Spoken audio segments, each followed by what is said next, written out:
Lebaran NU dan Muhammadiyah beda terus. Saya begitu. Kenapa? Karena kalau Lebaran pertama itu saya pasti datang ke rumah ibu saya dan bapak saya. Karena bapak saya, ibu saya keluarga Muhammadiyah, pasti Lebarannya ikut Muhammadiyah. Lebaran pertama berikutnya kan masih beda tuh.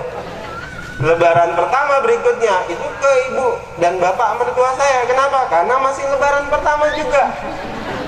Adil nggak, Bu? Adil. Jadi perbedaan itu gembira. Jadi perbedaan itu membuat apa? Kita jadi adil. Sederhananya begitu kira-kira. Tapi pesan yang paling penting apa? Pesan paling penting, kenapa tidak perbedaan itu kita gembirakan? Sahabat NU kita dakwahnya ada di pedesaan. Kiai-kiai NU itu kalau ceramah lucu-lucu. Kiai-kiai Muhammadiyah itu ceramahnya serius sekali. Coba lihat, ibu-ibu kan kalau dengerin tokoh-tokoh dari pimpinan pusat Muhammadiyah itu gembira atau serius, Bu? Serius gitu, Bu ya. Nanti setengah jam berikutnya masih dengerin, setengah jam berikutnya langsung ngantuk, kan gitu. Kenapa? Karena serius sekali. Kalau yang lain tuh isinya lucu semuanya. Semuanya punya khasnya. Kenapa? Semuanya punya pendengarnya. Kenapa kita nggak berbagi tugas dakwah itu? Kenapa nggak kita gembirakan saja? Kenapa kita capek cari, wah ini berbeda, ini apa? Kenapa kita harus capek itu? Nah, ibu bapak sekalian, orang Muhammadiyah sebenarnya watak utamanya itu, kalau dalam bahasa welcoming, dia itu terbuka sekali. Kita ini saking terbukanya, kalau ada organisasi yang paling mudah disusupi, itu adalah Muhammadiyah. Kenapa? Karena saking terbukanya dengan ideologi lainnya. Kita terbuka sekali, Pak. Kalau yang lain itu keras sekali dengan yang berbeda. Kalau kita terbuka sekali. Kenapa kita terbuka? Karena memang watak dakwah Muhammadiyah, salah satu gerakan utama Muhammadiyah itu adalah gerakan pendidikan. Orang-orang yang berpendidikan, orang-orang yang dakwahnya diawali dari gerakan pendidikan, itu pasti terbuka, pasti nalarnya terbuka, pasti terbiasa dengan perbedaan. Kalau kita bisa beda dengan siapapun dan menghormati perbedaan itu, apalagi kalau dalam Muhammadiyah itu sendiri. Di dalam Muhammadiyah itu sendiri aja bisa beda-beda. Untung kita ada tarjih yang memandu. Walaupun tarjih tentu tidak final, karena dalam dakwah Muhammadiyah yang final itu adalah perubahan itu sendiri. Kan ada yang bilang begini, oh dulu Kiai Dahlan itu katanya kunut, kan ada kitab yang rame-rame itu, Bu ya. Kiai Dahlan itu kunut, Kiai Dahlan dulu yasinan. So what? Terus kenapa? Karena yang paling sejati di Muhammadiyah itu adalah perubahan itu sendiri. Tarjih tahun 60 ketika kemudian masuk tahun 2000 dengan kontekstual yang berbeda dan para ulama berkumpul dan membahas itu bisa berubah. Orang Muhammadiyah rokok haram, padahal Kiai A.R. Farudin dulu ngerokok. Pak A.R. kan kalau ceramah ngerokok, Pak ya. Kalau hafal yang Pak A.R. dulu, wah Pak A.R. itu perokok. Apa berat? Berarti apa yang dilakukan Pak A.R. dulu salah.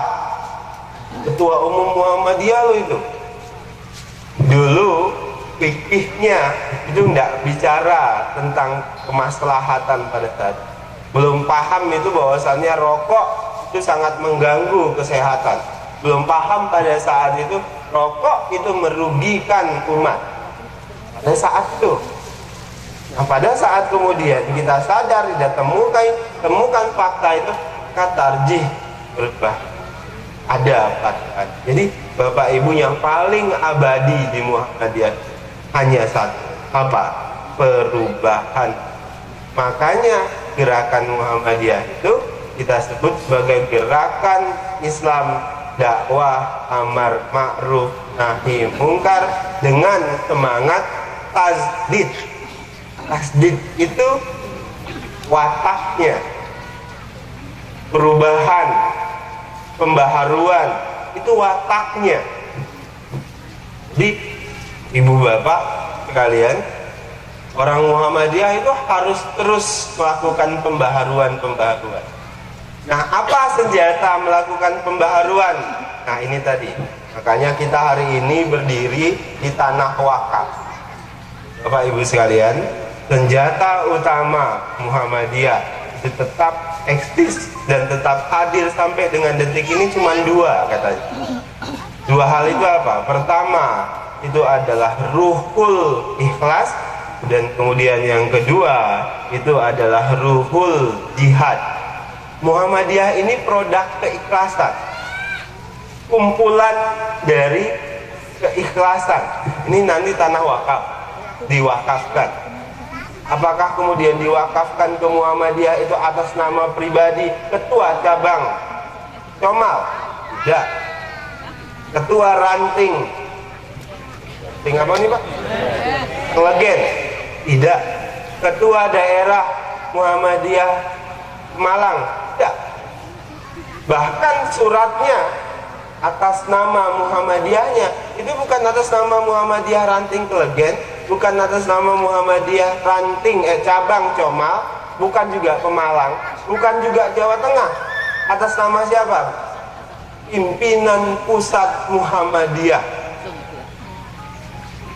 Di Comal ada sekolah Muhammadiyah, ada rumah sakit Muhammadiyah, PKU. Coba cek surat, apakah atas nama pimpinan cabang Comal? Ya. Atas nama siapa? Pimpinan Pusat Muhammadiyah. Coba bayangkan Bu, ada nggak cari teori ekonomi yang bisa jelaskan itu? Kok ada sekelompok orang yang dia membangun sarana prasarana itu, tapi kemudian mengatasnamakan pimpinan yang di atas. Pimpinan cabang Comal nggak punya apa-apa Bu. Yang punya siapa? Pimpinan Pusat Muhammadiyah. Tanah wakaf itu semuanya dikumpulkan atas nama pimpinan Pusat Muhammadiyah. Bayangkan dia yang urus, dia yang bangun, tapi kemudian diatasnamakan pihak lain yang di atas. Itu orang ikhlasnya kayak apa lagi? Makanya saya sering nyebutkan Muhammadiyah ini produk keikhlasan. Dia kumpulan dari hati-hati yang ikhlas yang bekerja untuk Muhammadiyah dan makanya kalau Muhammadiyah itu keluar dari zona keikhlasan itu, maka kita akan kehilangan watak kesejatian. Kayak tadi Ayahanda Ketua PDM bilang, Muhammadiyah kita ini memang sedikit, maka ketika ada dukungan politik kita sering kalah. Saya mau bilang begini, kalau berislam dan bermuhammadiyah, kalau istilah Pak Amin Abdullah itu adalah berislam itu ada dua kategori kan. Satu, orang yang berislam al-akli, al-lahuti, al-siyasi. Itu pertama. Yang kedua, ada orang yang berislam katanya al-akli, al-tarihi, al-ilmi. Yang pertama itu orang yang berislam dengan kategori al-akli, al-lahuti, al-siyasi. Ini adalah orang yang berislam. Dimensi berislamnya itu adalah dimensi ketuhanan berpolitik, politik ketuhanan. Semua dimensi Islam itu didekatkan dengan kepentingan politik. Semua dimensi Islam dibangun pakai perspektif politik. Dia pakai perspektif politik. Kita harus bangun ukhuwah Islamiyah, tapi ukhuwah Islamiyah yang dia maksud kalau ngikut dia. Kalau nggak ngikut dia itu bukan ukhuwah Islamiyah. Misalnya ada orang kita demo rame-rame bu, demo, mereka yang ngadain demo, tapi kalau nggak ikut kita tidak sesuai dengan ukhuwah Islam. Coba giliran kita yang buat demo, ayo bareng-bareng kita buat supaya sesuai dan kita bangun ukhuwah Islamiyah. Oh enggak, itu kan demo golongan yang ngadain Muhammadiyah. Kalau yang lain, oh enggak, ini harus ukhuwah Islamiyah. Nah itu yang disebut dengan tadi istilah Pak Amin Abdullah itu al-aqli, al-lahuti, al-qiyas. Dimensi beragamanya itu disebut dengan politik Tuhan. Pokoknya semua yang dia lihat itu berpolitik, beragama itu ya pakai politik. Politisi pak, atau partai politik siapapun saja belakangan ini itu ngelihat Islam sebagai angka elektoral kok, bukan sebagai nilai. Islam nih catatannya bu, mereka melihat Islam sebagai angka elektoral, bukan sebagai nilai. Mereka melihat Islam itu seperti jumlah pemilih, bukan sebagai nilai. Bagi Muhammadiyah, Islam itu adalah nilai, bukan angka jumlah pemilih. Ada orang yang mendekati kelompok Islam, dekati Muhammadiyah karena melihat jamaahnya banyak, bukan karena nilai, bukan karena bersepakat dengan nilai-nilai yang diusung oleh dakwah Muhammadiyah, bukan sama sekali. Kenapa? Wah, ini banyak orang pemilih. Politisi kan begitu pak, partai politik begitu.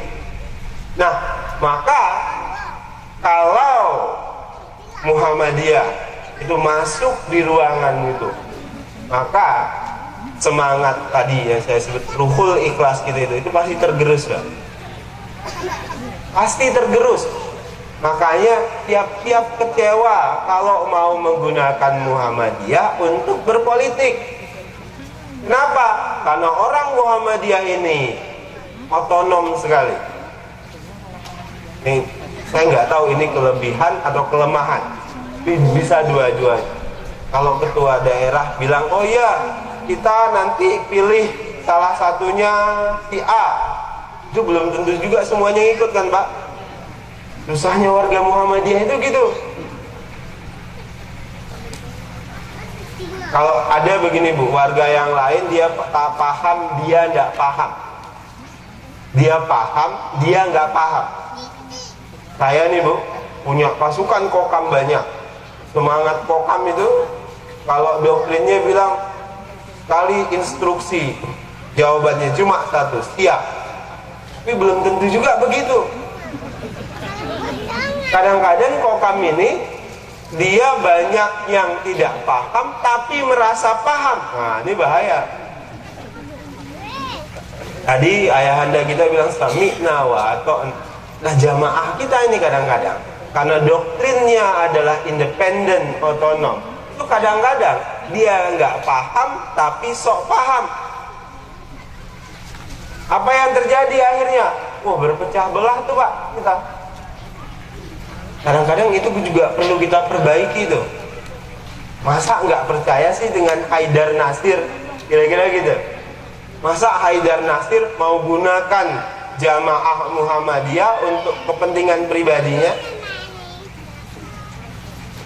Kan kemarin misalnya Pak Haidar bilang jamaah Muhammadiyah nggak perlu datang, nggak perlu ikut demo alumni 212 misalnya. Oh ini Pak Haidar sudah disusupi oleh Jokowi dan macam-macam. Nah, itu tadi yang saya sebut al-aqli, al-lahuti, al-qiyas. Dimensinya politik kan. Oh ini pasti sudah dipengaruhi oleh Jokowi. Oh Mas Daniel ngomong apa supaya nggak ikut demo alumni 212. alumni pakai angka, Pak.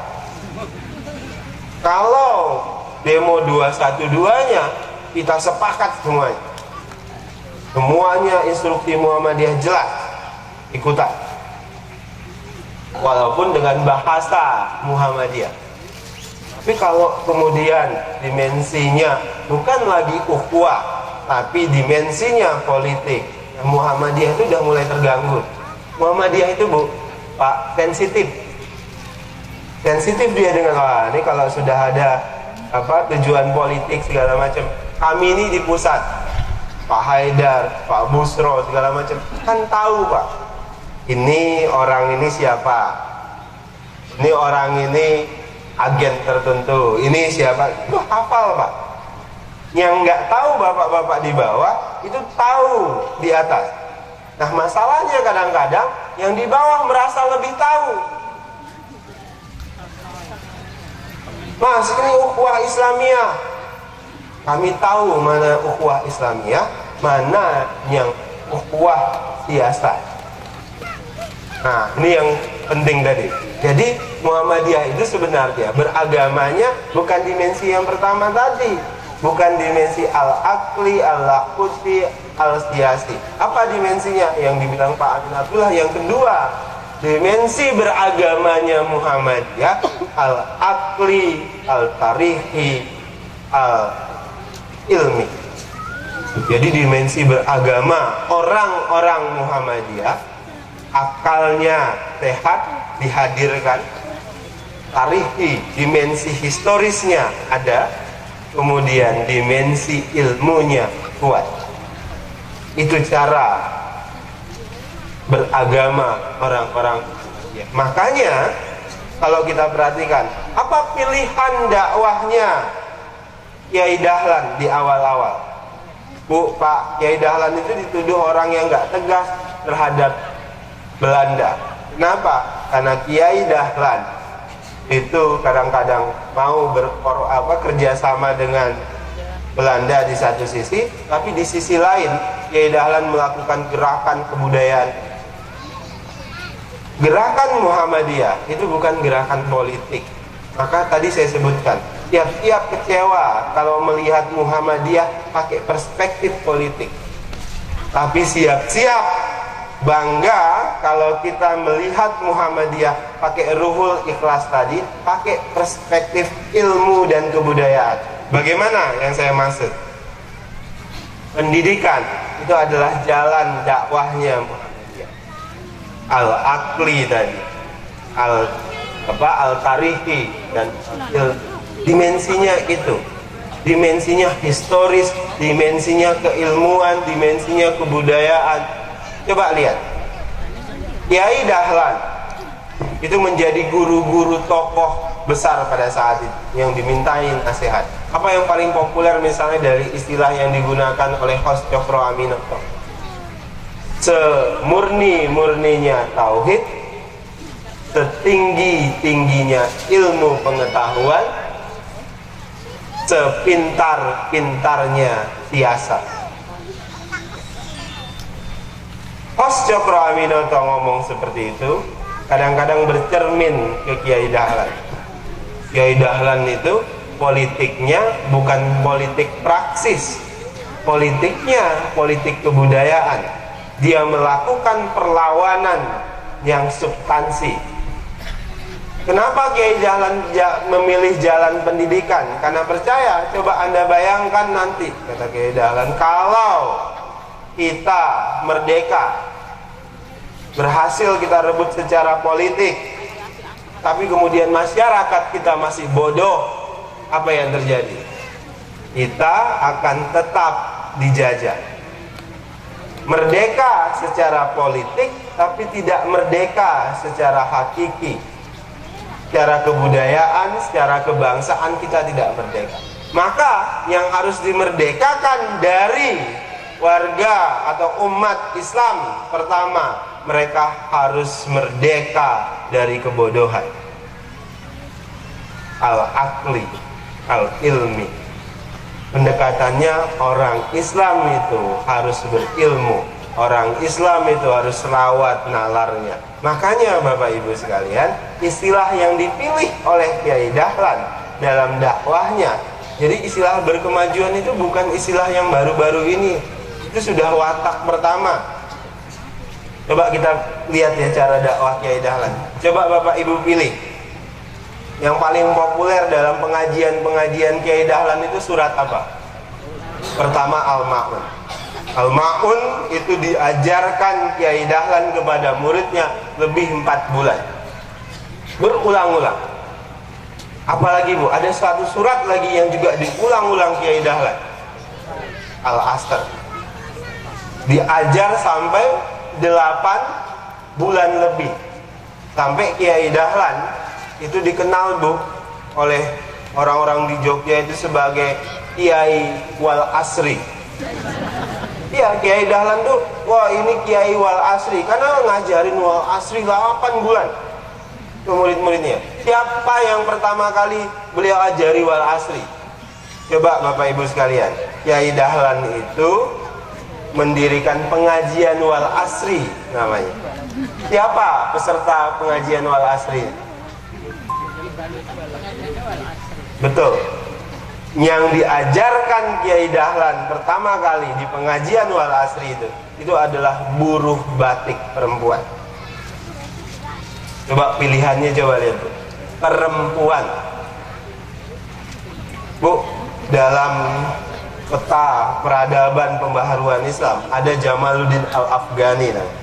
Kalau bicara tentang pemikiran politik Islam pembaharuan, rujukannya itu beliau. Pendidikan Islam itu ada Muhammad Abduh. Pemikiran pendidikan Islam ada muridnya Rasid Rida yang nanti dibaca oleh Kiai Dahlan melalui majalah Al-Manar itu. Dalam tauhid, dalam ibadah segala macam ada Muhammad bin Abdul Wahab yang disebut-sebut Wahabi itu. Kalau dia Muhammad bin Abdul Wahab, dia fokus pada purifikasi ibadah. Makanya di Arab Saudi patung semuanya dihancurkannya.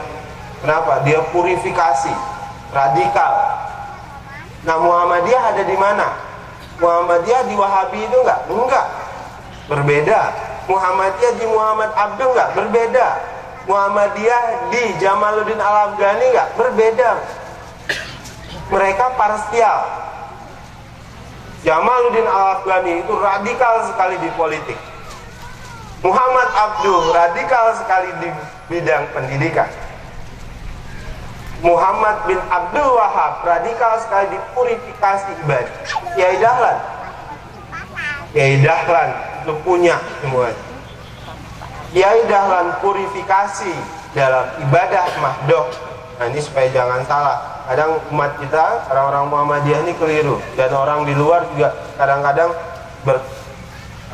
berlebihan menerjemahkan. Bagi Muhammadiyah yang disebut dengan bid'ah itu adalah penambahan dan pengurangan di ibadah mahdoh. Itu disebut dengan purifikasi. Purifikasi kita di ibadah mahdoh. Di luar ibadah mahdoh sudah muamalah, itu semuanya harus sudah inovasi, pengembangan, pembaharuan. Jadi kita purifikasi di ibadah mahdoh, tapi tajdid di muamal. Itu wataknya. Jadi jangan keliru. Jadi nanti kan ada yang ngeledekin itu pakai mobil bid'ah. Kan kadang yang muamalah pun ada bid'ah, nggak ada muamalah bid'ah. Yang ada bid'ah itu di ibadah mahdoh. Nah, saya mau kembali. Nah, Kiai Dahlan itu melakukan pembaharuannya itu nyaris baru dan tidak seperti dilakukan oleh tokoh-tokoh pembaharuan. Bahkan ada peneliti misalnya Peacock dan macam-macam itu, peneliti barat nyebut ini Dahlan ini pembaharunya itu lebih konkret. Bapak kalau baca tentang Kiai Dahlan kan susah tuh. Kiai Dahlan kan nggak nulis kitab, nggak nulis. Kiai Dahlan itu cara berislamnya sederhana. Bagaimana sederhananya? Sederhananya lihat cara Kiai Dahlan mengajarkan Al-Ma'un, cara Kiai Dahlan mengajarkan Wal Asri. Apa yang dilakukan Kiai Dahlan? Baca, pahami, amalkan. 3 ini aja, Bu. Baca, pahami, amalkan. Ketika Al-Ma'un sudah dibaca, sudah dipahami, diulangi terus Kiai Dahlan. Kenapa? Karena belum di. Nah, tapi yang paling menarik sebenarnya selain Al-Ma'un itu adalah surat Al-Asr itu. Al-Asr itu menunjukkan gambaran dan pilihan dakwah